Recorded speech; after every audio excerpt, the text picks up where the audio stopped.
Monday night raw की viewership से शुरुआत करते हैं। सबसे पहले तो जिस हिसाब से रॉ का एपिसोड था, व्यूअरशिप वैसी बिल्कुल भी नहीं है, उसके आसपास भी नहीं है, क्योंकि लास्ट वीक जो रॉ की व्यूअरशिप थी वो थी 1.599 मिलियन व्यूअर्स, लेकिन इस हफ्ते ये व्यूअरशिप है 1.824 मिलियन व्यूअर्स, मतलब 2 मिलियन भी टच नहीं कर रहे। जिस हिसाब से शो था 2.3 मिलियन 5 मिलियन भी आया, तो मुझे लगता नहीं है कि कोई मैं कहता कि मैं शॉक हूँ, क्योंकि उस हिसाब के लेवल का शो था। बट अगेन वही बात है कि ये थोड़ी सा कि रॉ के लिए बहुत कुछ एडवर्टाइज था, वो तो ऐसा शो डिलीवर कर दिया उन्होंने। तो यूएसए नेटवर्क के ऊपर तो वैसे भी रॉ का पता नहीं क्या ही हाल चलता है, कभी सुधरेगा, सही होगा फिर नहीं, बट एपिसोड अच्छा था, उस हिसाब से रेटिंग्स वैसी बिल्कुल भी नहीं है। मंडे नाइट रॉ से रिलेटेड एक और बात है, तो आपने देखा होगा कि जब होली शिट के चैंट लग रहे थे रॉ पर, तो होली तो सुन रहा था, लेकिन जो शिट है उस पर बार बार सेंसर किया जा रहा था। और ये एक मेजर रीजन है कि क्यों WWE टीवी 14 पर शिफ्ट होना चाहती है, क्योंकि जिस हिसाब से अभी टीवी पीजी के अंदर वो चलते हैं, तो ये चीज़ वो नहीं दिखा सकते टेलीविजन के ऊपर, तो बहुत सारी चीज़ों को सेंसर करना पड़ता है, ऐसे वैसे ये सब चीज़ें।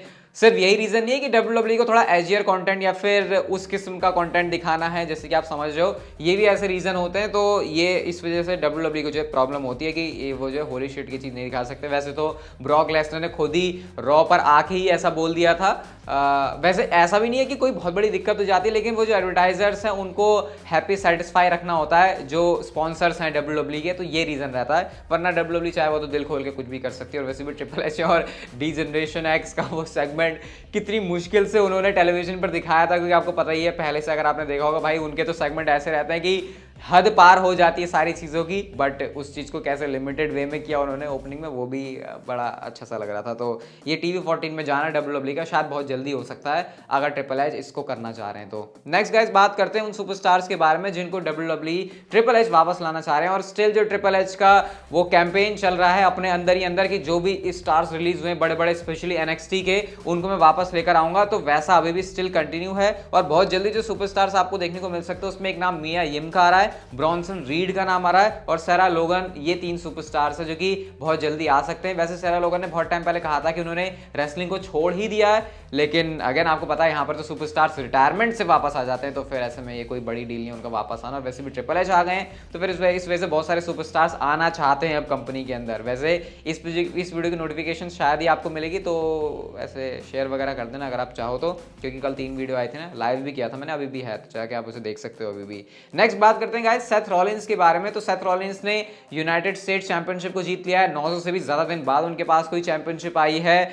2 बार के ग्रैंड स्लैम चैंपियन बन गए। एक ही चैंपियनशिप जीतने के साथ क्या क्या रिकॉर्ड उन्होंने उखाड़ दिए हैं। तो अभी ट्विटर के ऊपर एक फैन है जो कि रॉ की अटेंडेंस ही है, यहाँ पे देखो सेथ रॉलिंस के थीम पर एक ऐसे नाच रहा है, और ये चीज सेथ रॉलिंस को बहुत पसंद आई, और उन्होंने अपने ट्विटर के ऊपर लाइव करके इसको जो है कैप्शन किया, कोट किया। और इससे यहाँ पर सेथ रॉलिंस यही कहना चाह रहे हैं कि यही तो वो चीज़ है जिसके लिए हम लोग WWE के अंदर काम करते हैं। वैसे ये बात तो है कि जो सुपरस्टार्स हो पैसे वगैरह भले ही कमाते हैं, लेकिन ये जो फैंस का पसंद करने वाली चीज़ होती है वो अलग ही होती है। अब मैं अगर इसको अपने केस से बताऊं, तो मैं तो नहीं कहता कि आप मेरे फैंस हो फिर कुछ भी है, बहुत अजीब लगता है मुझे कहने में, क्योंकि ऐसा है भी नहीं। लेकिन आप पैसे कमाना अलग चीज़ होती है, और वो जो आप लोगों का सपोर्ट दिखता है कभी कभी जब चाहिए होता है, तो उसकी एक अलग ही फीलिंग होती है, उसको बिल्कुल भी पैसों में मैच नहीं कर सकते। अभी आपको शायद समझ नहीं आएगा, आपको लग रहा होगा कि हाँ ये सब कहने वाली बात होती हैं, बट ऐसा नहीं है। किसी दिन मेरे से पर्सनली मिलोगे तो शायद आप लोग इसको और अच्छे से फील कर पाओगे।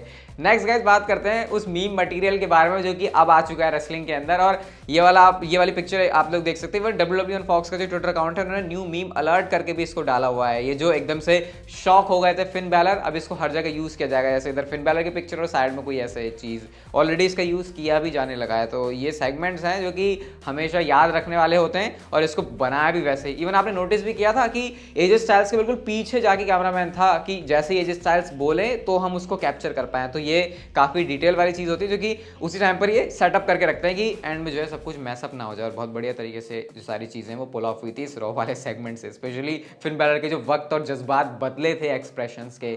इस साल के एक्सट्रीम रूल्स की बात करते हैं, तो भाई बहुत ज्यादा ये सक्सेसफुल इवेंट रहा। आप लोग इस ट्वीट के अंदर देख सकते हो क्या कुछ हुआ है। जो शो है वो सोल्ड आउट वाला था, हाईएस्ट ग्रॉसिंग शो भी बन चुका है हिस्ट्री का, मतलब मोटी कमाई भी हुई है यहाँ पर। व्यूअरशिप जंप है 30% से भी ज्यादा अगर हम इसे 2021 से कंपेयर करें, और जो है largest viewing audience in the history of the event, यानी कि एक्सट्रीम रूल्स के पूरे इतिहास में ये सबसे ज्यादा ऑडियंस है जिसने अट्रैक्ट किया है, मतलब जब जो है WWE यूनिवर्स अट्रैक्ट हुआ है। तो बहुत अच्छा रहा है इसका रिस्पॉन्स। ऐसा रिस्पॉन्स वैसे समर स्लैम का भी रहा था कि अलग ही उसने रिकॉर्ड तोड़ दिए थे, क्योंकि वहाँ पे बहुत सारी मेजर चीज़ हुई थी। तो ये तो है कि भले ही शो पे अभी चीज़ें एडवर्टाइज हैं वो तो मैटर करती है, लेकिन एंड जाने तक क्लोजिंग में क्या हुआ शो के वो बहुत मैटर करता है, और उससे जो रिजल्ट्स हैं वो यहाँ पर ट्रिपल एच को साफ साफ दिख गए होंगे। ऐसा हुआ किसकी वजह से? ऐसा हुआ था ब्रे वाइट की वजह से। तो ब्रे वाइट से रिलेटेड भी अपडेट है कि WWE ने नई मर्चेंडाइज निकाल दी ब्रे वाइट की, आप लोग देख ही सकते हो यहाँ पे। ज़्यादा कुछ नहीं है इसमें, ग्राफिक वगैरह, सिंपली वो जो ब्रे वाइट का वो जो तितली जैसा है ना, जो उनके ट्विटर के लोगों के ऊपर भी है, वैसा ही है ये। वैसे ये उल्टा है, इसको सीधा करेंगे तो, लेकिन ब्रे वाइट दिखाते हैं इसको उल्टा है। तो ये जो मर्चेंडाइज है वो WWE निकाल दी है, एंड हो सकता है कि कुछ दिन बाद मैं आपको बताऊं कि ब्रे वाइट बन चुके हैं WWE कंपनी के अंदर top merchandise seller. I think उसके लिए इनको थोड़े से और ज़्यादा मर्च निकालनी पड़ेगी ब्रे वाइट की। अभी सिर्फ टी शर्ट और हुडी ही आई है जिसको ज़्यादा वो प्रमोट भी नहीं कर रहे हैं, पता नहीं क्यों। तो देखते हैं कुछ दिनों के अंदर क्या होता है ब्रे वाइट के मर्चेंडाइज सेलिंग में, और क्या कितनी सेल में ये ऊपर आते हैं। ब्रे वाइट के बाद बात करते हैं तो रॉक के बारे में। तो ये तो हमको पता ही है कि रेसलमेनिया 39 के अंदर स्पेकुलेशंस में, रूमर्स में, रिपोर्ट्स में मैच है tribal chief versus the great one. Rock की मैं बात कर रहा हूँ। तो इसके बारे में रिसेंटली क्रिस वैन ब्लीट के एपिसोड में इंटरव्यू में आए थे रॉक, और यहाँ पे भाई क्रिस वैन ब्लीट बहुत अच्छे इंटरव्यूअर हैं, वो हमको पता चलता है हॉलीवुड से बात करते करते कैसे उन्होंने WWE में ट्रांजिशन कर लिया। उन्होंने कहा चलो WWE के बारे में बात करते हैं। तो रॉक कहता ठीक है करो। तो सीधा सवाल होता है पहला, क्या तुम ट्राइबल चीफ को एक्नॉलेज करते हो? तो एक पॉज लिया रॉक ने, क्योंकि उनको समझ में आ गया था ये कैसा सवाल है। उन्होंने कहा हाँ मैं एक्नॉलेज करता हूँ, मेरी वो फैमिली का मेंबर है। अब तारीफों के पुल बांधने शुरू कर दिए यहाँ पर रॉक ने, रोमन रेंस के बारे में भी, ऊसो के बारे में भी, ऊसोस के बारे में भी, कि जो भी ट्रांजिशन से WWE गुजरी है उस पर जो ये काम कर रहे हैं वो बहुत ही ज़्यादा अप्रिशिएट करने वाला है। उन्होंने कहा कि वो तो बहुत ज़्यादा खुश होते हैं देखे कि उनके फैमिली के बंदे हैं और ये ऐसा कर रहे हैं, फिर वो तारीफ़ें ही कर रहे हैं इनकी। अब फिलहाल तो उन्होंने एक्नॉलेज कर लिया रोमन रेंस को, बट आपको पता ही है कि रूमर्स में Roman Reigns and the rock का मैच है। इवन रॉक ने खुद ये भी कहा है कि वो इंटरेस्टेड है रेसलमेनिया में मैच करने के लिए, और तुम सबको पता है कि वो अपोनेंट या फिर जिसके साथ मैं मैच करना चाहूँगा वो एक ही नाम है, और वो यहाँ पर रोमन रेंस को लेकर ही इशारे कर रहे थे। अब ये चीज़ हो रही है तो अच्छी बात नहीं हो रही है तो फिर अब क्या है इसके बारे में बोलें, बट फिलहाल द रॉक ने तो एक्नॉलेज कर लिया रोमन रेंस को। स्टोरी लाइन के अंदर नहीं, अगर रॉक WWE के अंदर आए तो फिर कुछ अलग ही तरीके से एक्नॉलेज वो करेंगे या फिर करवाएंगे रोमन रेंस से, वो एक इंटरेस्टिंग स्टोरी लाइन होगी। गाइस आज की नेक्स्ट एंड फाइनल स्टोरी की बात करते हैं,